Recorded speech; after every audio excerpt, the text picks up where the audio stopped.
요, 록스 해적단, 가프, 그리고 해군의 플래시백 보석 같은 챕터들이 계속 쏟아져 나오네요. 이번에는 하롤드에게 무슨 일이 생겼는지, 그리고 전설적인 록스를 그의 시대에 누가 죽였는지 등 더 많은 이야기들이 펼쳐지니 또 하나의 장대한 플래시백 챕터 기대해주세요. 이번 챕터 제목이 전설적인다, 네요. 와, 이 시기엔 뭐만 하면 다 전설의 수식어가 붙나봐요. 아무튼 실제 해적다운 행동, 즉 역사 속 해적들에게 기대할 만한 해적 같은 행동으로 이야기가 시작됩니다. 록스 해적단이 성인군자가 아니었다는 건 이미 알고 있었죠. 여기서 우리는 그들이 국제자선연합의 푸콜론이 사원에서 훔친 돈을 가지고 도망치는 모습을 봅니다. 그게 원래는 불쌍한 아이들을 위한 자선 기금이라네요. 주변 사람들은 제발 멈춰요. 그 돈은 가난한 아이들을 위해 기부된 거예요. 라고 소리칩니다. 링님은 이들의 행동이 그렇게 나쁘게 보이지 않도록 프레임을 씌우는데, 그래 맞아. 그게 사실이라면 왜 아직 전달이 안 됐어? 너희가 가로채려 했지. 안 그래? 라고 말합니다. 만약 그 자선단체가 완전 사기라면 가난한 아이들에게 어차피 돌아가지 않을 돈을 사기꾼들에게서 빼앗는 건 큰 도덕적 문제가 아닌 것처럼 보이죠.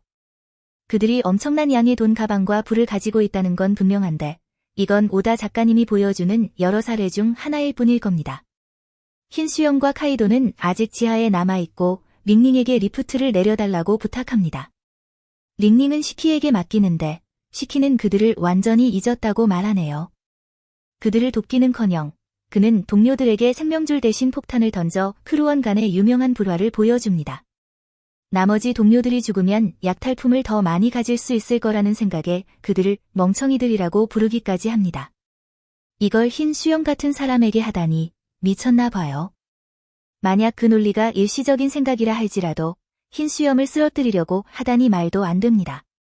장로 중 한 명이 젠장, 저놈들은 우리에 대해 모든 걸 알고 있어 라고 말하는데 그들이 이 부패하고 사기성이 짙은 조직이라는 것을 알고 있다는 뜻이겠죠. 다른 사람들은 군대는 아직이야 라고 묻고 또 다른 사람은 가까이 오고 있어 라고 말합니다. 대사제는 놈들을 도망치게 할 수 없어 라고 말하며 사원을 봉쇄하려 합니다. 링링이 뚫고 나가려 할 때 분명 흰 수염의 능력이 작동하는 것을 보게 됩니다. 섬이 지진으로 가라앉고 있다는 말도 있지만 이건 분명 흰 수염의 짓이야 라는 말도 나옵니다. 링링조차도 공중으로 솟구치며 그의 이름을 외칩니다. 이 모든 것의 사원은 파괴되고 카이도와 흰 수염이 지상으로 솟아오릅니다. 카이도는 솔직히 좀 부럽네. 난 저렇게 못하는데 라고 말합니다. 흰 수염은 역사적 관점과 앞으로 일어날 일을 생각하면 정말 멋진 말을 하는데요. 능력에 관심 있어? 신중하게 선택하는 게 좋을 거야. 평생 그 능력과 함께 살아야 하니까 라고 말합니다. 카이도는 좋은 지적이야 라고 답하지만 우리가 알다시피 그는 결국 훌륭한 능력인 제가 갸라도스 열매 라고 부르는 능력을 얻게 되죠. 실버엑스도 거기 있었던 것 같은데 누구였어? 누가 우릴 버리고 가려 했어?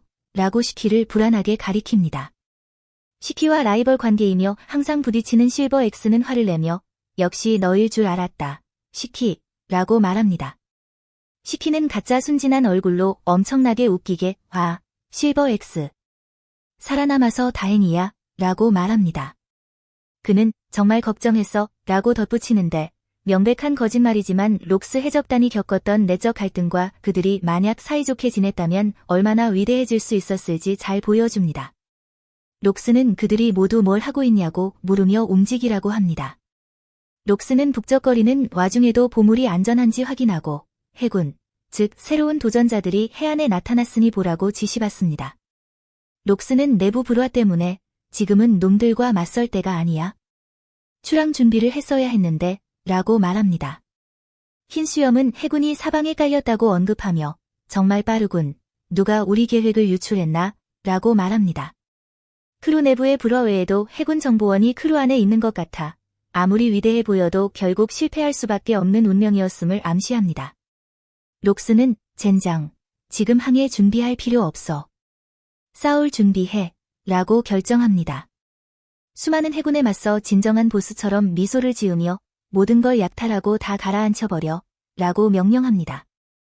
솔직히 오다 작가님이 록스를 우리가 상상하던 그대로 수년간 쌓아온 빌드업에 걸맞게 엄청나게 간지나게 그려냈어요. 그들이 결성된 지 불과 2년 만에 록스 해적단의 기록은 스스로 말해줍니다. 16번의 문서화된 습격, 76척의 침몰선, 14개의 항구 잿더미로 변함, 5개의 마을 지도에서 지워짐, 심지어 한나라는 폐허가 됨. 국제법 18조를 3번이나 전례 없이 위반했고 25건의 범죄 기록이 조용히 삭제되었습니다.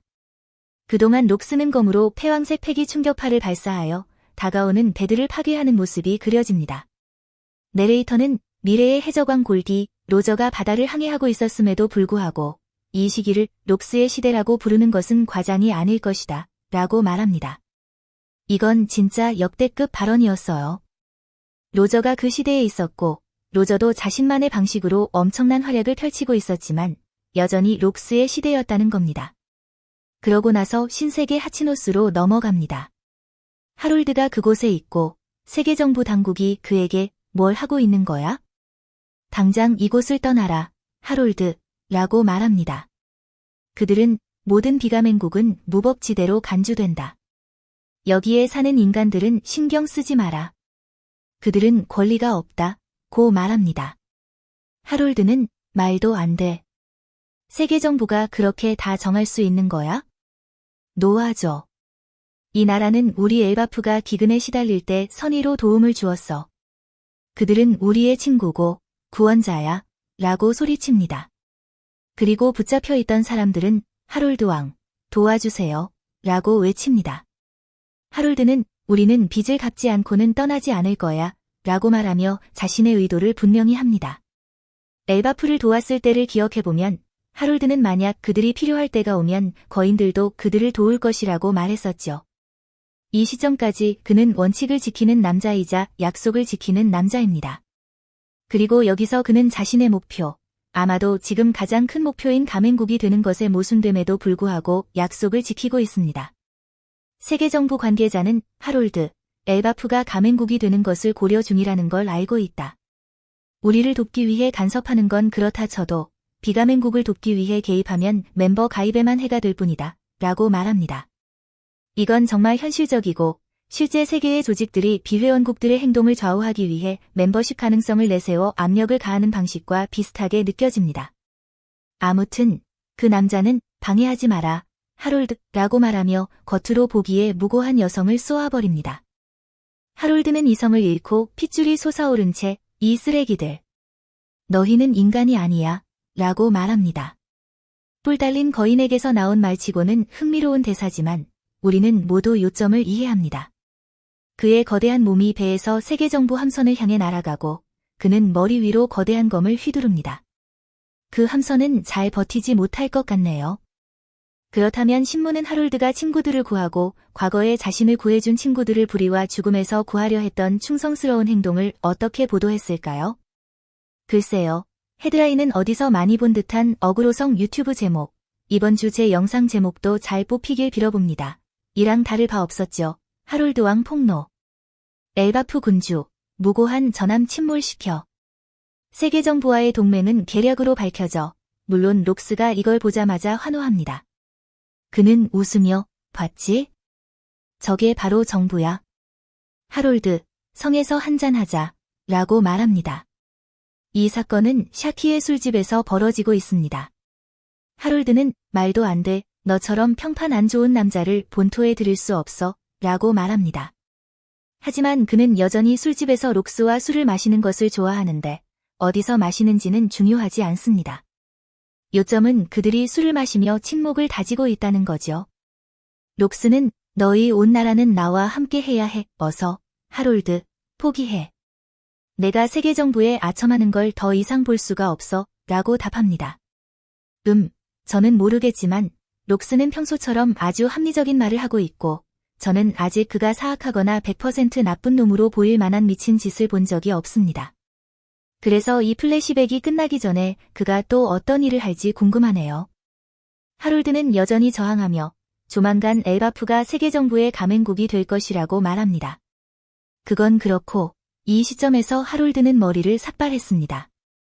록스도 이에 대해 머리 깎은 게 신의의 표시라고 생각하는 거야? 어디서 온 문화적인 건가? 라고 말하며 웃습니다. 하롤드는 가프도 웃었어? 라고 말합니다. 여기서 록스는 가프에게 존경심을 표하며 그 자식은 세계 정부 최고위층을 싫어해.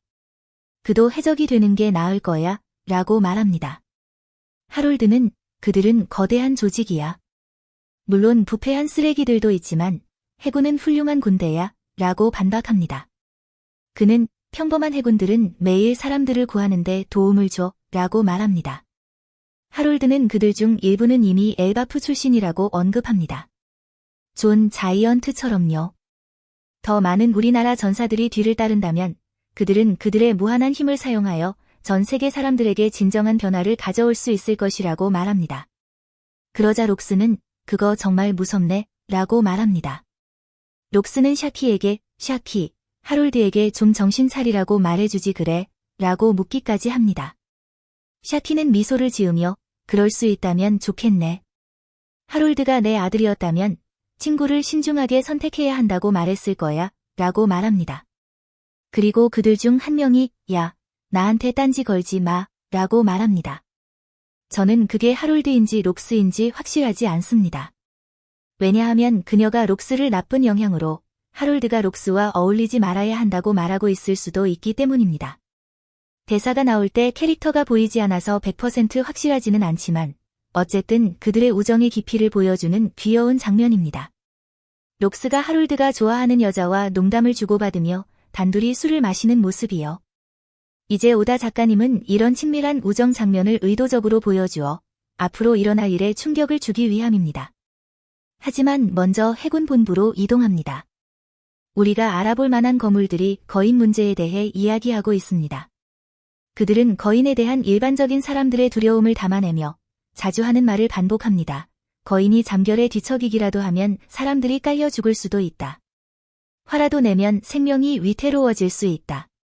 인간들이 그런 존재들과 공존할 수 있다고 정말 생각하나? 그게 그들이 나에게 말한 요점이다. 그들이 정말 그렇게 말했답니다. 다른 목소리가 답하고 우리는 젊은 가프 중장, 젊은 생고쿠 중장, 젊은 츠루 중장, 그리고 콩 대장을 봅니다.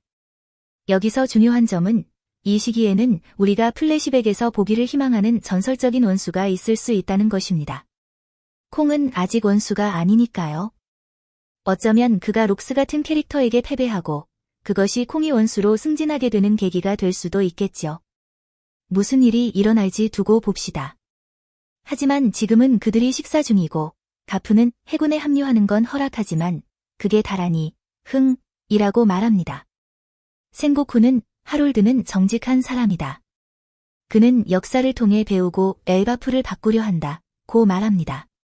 츠루는 록스가 그를 스카우트하려 한다는 소문이 있다. 그게 사실이라면 해군은 그들을 감당하지 못할 수도 있다. 고 말합니다. 특히 우리는 콩이 이렇게 정고 당황한 모습을 본 적이 없습니다. 그는 땀을 흘리고 초조해하며 모든 것, 즉 아마도 최고위층과 하위층, 또는 하위층에 가까운 계급들 사이의 상반된 의견들을 조율하려 합니다. 그는 좋은 지적이다. 하지만 어쩔 수 없잖아, 젠장. 우리는 정말 진퇴양난에 빠졌다. 그래도 그들의 거칠고 폭력적인 전력을 부정할 수는 없다. 고 덧붙입니다. 불같은 가프는 그게 바로 그런 힘이다. 라고 콩의 말을 이어받는데 입을 벌리고 싶는 모습이 아주 루피스럽습니다. 하지만 그는 시스템에 대한 모든 것을 싫어함에도 불구하고 해군이 되는 것에 너무나 헌신적이라는 것이 놀랍습니다. 센고쿠는 빨리 엘바프를 가맹국으로 만들어야 한다. 고 말합니다. 츠루는 나에게 달렸다면 문제가 되지 않았을 텐데 라고 말합니다. 이 모든 신성들과 미래의 전설들은 거인들이 가맹국이 되는 것에 찬성하지만 콩은 위에서 언급했듯이 다른 지시를 받았기에 이 중장들의 의견은 아무리 미래의 전설이 될지라도 큰 의미가 없습니다. 하롤드가 말했던 것에 좋은 예입니다.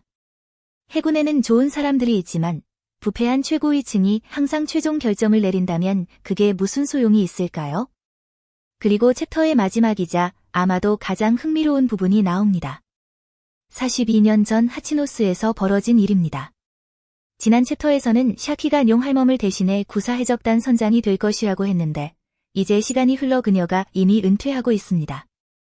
해적섬 하치노스에서는 사람들이 이 소식에 열광하며 엄청난 일이라고 말합니다. 이 시기에는 샤키가 세계에서 가장 아름다운 여성으로 여겨지고 있었고 거의 모든 남자에게 영향을 미쳤던 것을 기억하세요. 해적들은 바다에서 그녀를 만날 기회가 더 이상 없다는 생각에 화를 냅니다.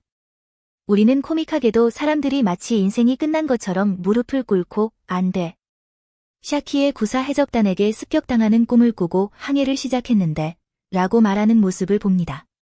진짜 웃긴 대사죠. 다른 사람들은 젠장, 젊음을 낭비했어. 샤키짱, 이라고 말합니다. 용할멈조차도 링링과 함께 쉬면서 자신의 후임자가 이제 은퇴한다는 소식을 읽고 있습니다. 그녀는 샤키, 대체 뭘 꾸미는 거야? 라고 자문합니다. 링링은 용할멈 너처럼 남자를 쫓아 은퇴한 걸까? 여인섬에서는 사랑이 항상 파멸로 이어지는 거야? 라고 묻습니다. 용할멈은 단순히 사랑의 고통에 대해 뭘 안다고?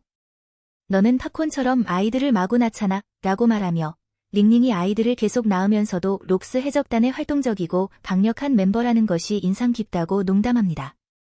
때때로 임신한 채로 사람들을 때려 눕히는 건 아닐까?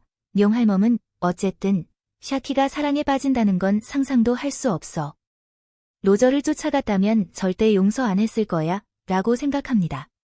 샤키가 결국 누구와 함께하는지 알기에 용할멈은 걱정할 필요가 없지만 그녀가 로저를 쫓아갈 거라고 생각하는 것이 재미있습니다. 사랑 때문이든 아니든 샤키가 왜 떠났는지 그녀의 생각 과정을 더 배우고 싶네요. 그리고 많은 사람들이 궁금해할 만한 또 다른 코믹한 순간이 나옵니다. 바로 미스 버킨과 흰 수염에게 초점을 맞추는 거죠. 위블 때문에 이 모든 상호작용이 훌륭합니다. 미스 버킨은 맨날 샤키 타령이네. 적어도 너는 나만 보지, 뉴게이트, 라고 말합니다. 그녀는 분명 그를 좋아하지만 뉴게이트는 난 너를 사랑한 적 없어, 라고만 답합니다. 그렇다고 해서 그가 그녀와 전혀 관계가 없었다는 뜻은 아닙니다. 설령 아직 없었더라도 그녀가 결국 그를 굴복시키지 못한다는 뜻도 아닙니다. 그래서 저는 위블이 아마도 뉴게이트의 아들일 가능성이 높다고 생각합니다. 제 생각에는 그렇습니다만 댓글로 동의하는지 알려주세요. 이 둘이 마치 늙은 부부처럼 다투는 것을 보세요. 정말. 그들은 꽤 가깝습니다. 그녀는 뭐라고 했어? 라고 말하며 분명 화를 내고 물리적으로 그에게 꽤 가까이 다가갑니다. 내가 인기 폭발 미스 버킨이야. 흰 수염은 그걸로 충분하지 않아. 라고 말하고 그녀는 아니, 난 너를 원해. 라고 말합니다. 그러자 사람들이 말도 안 돼. 무슨 미친 일이 벌어지고 있어. 뭐야? 라고 말하는 소리가 들립니다. 구사 해적단이 해안으로 오고 있다는 소식입니다. 그리고 내레이터가 해적섬 역사상 이 사건은 앞으로 일어날 모든 일들 중에서도 가장 위대한 사건 중 하나로 꼽힌다. 고 말하며 샤키가 나타납니다. 정말 놀라운 발언이죠. 세계에서 가장 아름다운 아이돌의 등장은 살인마들이 들끓는 이 소굴의 소란을 일으켰습니다. 그들은 모두 샤키 앞에서 눈에 하트가 박힌 채 무릎을 꿇습니다. 그녀가 여신이라며 이제 행복하게 죽을 수 있다고 말합니다. 그들은 꿈을 꾸고 있는지 의아해하며 그녀의 아름다움을 눈부신 빛에 비유합니다. 그들은 샤키가 용할멈처럼 록스 해적단에 합류할 것인지 묻습니다. 그녀는 아니, 그냥 여기서 한동안 살고 싶어 라고 말합니다. 그러자 그들은 충격에 일제히 뭐라고? 라고 말합니다. 그녀는 해군에게 은퇴하는 건 중요하지 않을 거야. 내가 해적이었으니 계속 쫓아다닐 테니까 잠시 여기 너희들과 숨어 지낼 거야. 날 지켜줄 거지? 라고 묻습니다. 그들은 당연하죠. 라고 답합니다. 그녀가 여기 냄새나 라고 말하자 그들은 당장 청소하겠습니다. 라고 말합니다. 그녀가 가게를 열고 싶어 라고 말하자 그들은 저희가 지어드리겠습니다. 라고 말합니다. 그녀는 원하는 모든 것을 얻습니다. 록스가 시끄럽다고 투덜거리며 들어옵니다. 그는 크루원들에게 너희 쥐새끼들 왜 이렇게 시끄럽게 구는 거야? 라고 묻습니다. 그들은 그녀를 탓하지 마요, 록스. 이건 우리가 한 일이에요. 라고 말합니다. 우리는 그녀의 사기바가 이제 문을 열었고 너무 인기가 많아서 한 달 이상 기다려야 들어갈 수 있다고 듣습니다. 그녀는 록스에게 미소를 지으며 환영합니다. 만나서 너무 기뻐요. 라고 록스 해적단에게 말합니다. 그녀는 앞치마까지 입고 있습니다. 그녀는 당신이 첫 손님이 될 거예요. 한잔 하시겠어요? 라고 말합니다. 만약 록스가 그녀나 소란에 화를 낼 거라고 생각했다면 완전히 틀렸을 겁니다. 다른 사람들처럼 그의 가슴에서도 심장이 튀어나옵니다. 뉴게이트도 마찬가지로 모두가 정말 그는 그녀를 천사처럼 봅니다. 내레이터는 샤키는 마른 황무지의 핀 꽃과 같았다. 그녀의 존재 자체가 섬을 풍요롭게 했다. 하치노스의 주민들은 그녀를 보물처럼 대체할 수 없는 왕관의 보석처럼 탐냈다. 고 말합니다. 불행히도 내레이터는 보물은 항상 도난에 불가피한 표적이 된다. 고 말합니다. 이건 분명 샤키가 트로이의 헬렌처럼 갓벨리 사건의 원인이었을 수도 있다는 암시를 주는 것 같습니다. 이전 챕터에서 가프는 해적섬의 왕관 보석을 그냥 가져갈 순 없지. 당연히 되찾으러 올 거야. 라고 말했습니다. 이것이 모든 사람들이 왜 휘말렸는지 설명할 수 있을 겁니다. 왜냐하면 모든 사람들이 그녀에게 집착했으니까요. 그리고 아마도 어떤 행동과 동맹이 있었는지 설명해 줄 겁니다. 하지만 우리는 두고 봐야 할 것입니다. 하지만 지금은 록스가 그녀에게 반해 도와줄게. 여기 냄새 너무 좋다. 라고 말합니다. 이 다소 가벼운 장면은 마리조아의 권위의 방에서 장로들이 심각하게 음모를 꾸미는 장면으로 넘어갑니다. 그들은 좋아. 하롤드에게 전해라. 엘바프의 세계정부 가입을 한 가지 조건으로 받아들이겠다. 엘바프의 전사들이 록스를 죽여야 한다. 고 말합니다. 배신이 대화에 등장하는데 솔직히 이런 일이 하롤드의 시간이 지남에 따른 표정 변화를 설명할 수 있습니다. 그는 조국의 더 큰 선을 위해 또는 적어도 자신이 더 큰 선이라고 생각했던 것을 위해 원칙을 타협했을 가능성이 있습니다. 이것은 또한 록스가 패배하도록 할 수 있지만 그것은 누군가가 그보다 강해서가 아니라 배신으로 인해 허를 찔리는 상황이 될 것이므로 그가 오랫동안 구축했던 전설적이고 강력한 아우라를 계속 유지할 수 있게 됩니다. 이 모든 것에 대한 여러분의 생각을 알려주세요. 샤키가 갓벨리 사건의 원인일까요? 하롤드가 록스를 배신하고 죽일까요? 그리고 이 챕터에서 그리고 앞으로도 어떤 점이 눈에 띄나요? 개인적으로 이번 플래시백에 너무 만족하고 다음이 너무 기대돼요.